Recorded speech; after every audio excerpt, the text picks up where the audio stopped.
जयश्री राधे, रामधारी गुप्ता, खंड 2, प्रतिलेखन संख्या 23, गति 120 शब्द प्रति मिनट।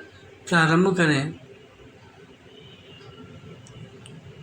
भाइयों और बहनों, आज मुझे बड़ी प्रसन्नता है कि हमारे बड़े बड़े कृषि वैज्ञानिक और कृषि विशेषज्ञ अपने अनुसंधानों के साथ राष्ट्रभाषा हिंदी में प्रस्तुत करने के लिए पूरे देश से यहाँ एकत्र हुए हैं।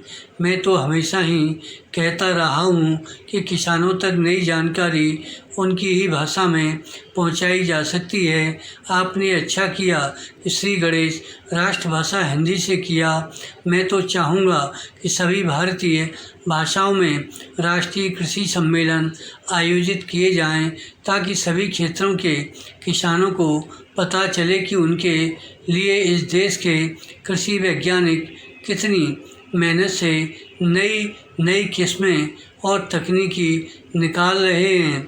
अब से 3 दिन बाद हम नए वर्ष में प्रवेश करेंगे। विराम। मुझे बताया गया कि सन 1995 के वर्ष को यूनेस्को ने सहनशीलता का वर्ष घोषित किया हुआ था। शायद भारत में इसके बारे में ज़्यादा चहल पहल या चर्चा नहीं हुई, क्योंकि भारत देश और भारतीय लोग तो हैं ही सहनशील। इसमें भी सबसे ज़्यादा सहनशील हैं किसान। विराम। आप खुद हिसाब लगा लो, हर तरह से भारत का किसान संसार का सबसे सहनशील प्राणी सिद्ध होगा। विराम। पैरा।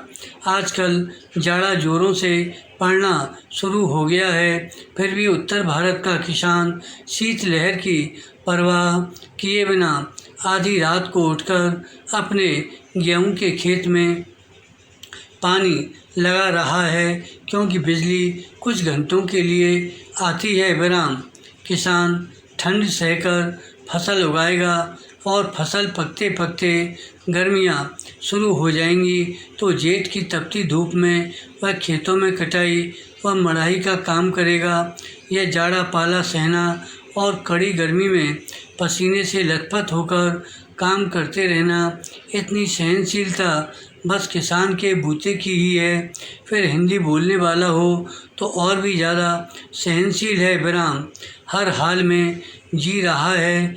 गेहूं चावल विदेशों में किस भाव बिकता है और हम उसे क्या भाव देते हैं।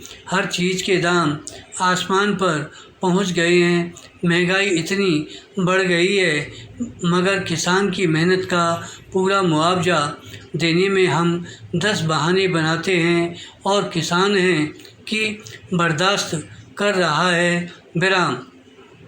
बिजली महंगी हो गई, डीजल महंगा हो गया, संकर बीज महंगा मिलता है, रासायनिक खादें महंगी मिलती हैं, मगर दालों के भाव चढ़ गए तो चिल्लपों शुरू हो जाती है। मेहनत करता है किसान और उसकी मेहनत पर फलते फूलते हैं बिचौलिए, मंडी के दलाल, आलू के चिप्स बनाने वाले व्यापारी, उसकी फसलों का तेल निकालने वाले व्यवसायी। ये सारी बातें सहते हैं हमारे किसान भाई। सो किसान से बड़ा सहनशील और कोई नहीं।